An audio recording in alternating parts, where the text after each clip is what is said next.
Strong storms are possible across north central Florida today. We could see some localized flooding and damaging winds. I'm UF forecaster Brian Boggiano. It's all because of this late season cold front that's slowly making its way down into north central Florida. We actually did see some showers and storms around the Gainesville area earlier this morning and afternoon as a result of this front, but more storms are to come this evening. I'll show you a timetable on when I expect them to move down. After Lake City, it's mainly going to be through the evening hours, but this threat does move to the south in the early evening to Gainesville, likely lasting to about 10. Ocala lasting to about 11. Slightly lower chances, though, closer to the first coast. The main threats of the storms that develop are going to be some localized flooding due to some very heavy rain.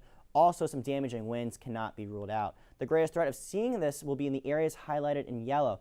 These are areas that the Storm Prediction Center has put under a marginal risk for severe weather, and that does include Gainesville. It also includes Lake City, Jacksonville, places along the I-10 corridor, much of the Nature Coast, and also parts of the First Coast. The timing of this will likely be overnight tonight, also into tomorrow morning. In fact, here in Gainesville, rain chances will go down slightly overnight, but they go back up in the morning hours. So once again, when these storms roll in, it's most likely going to be tonight, also early Sunday morning. The main threats will be some localized flooding and damaging winds. Now, since this is an overnight and early morning threat, you definitely want a way to stay updated. So you could download the Florida Storms app for your Apple or Android device to get the latest updated information on warnings and advisories for your area. Now tonight we do clear out briefly. We do see a little bit of a lull in activity after 10 o'clock for most places, but then by 3 o'clock around the Nature Coast we are going to see activity start to push inland.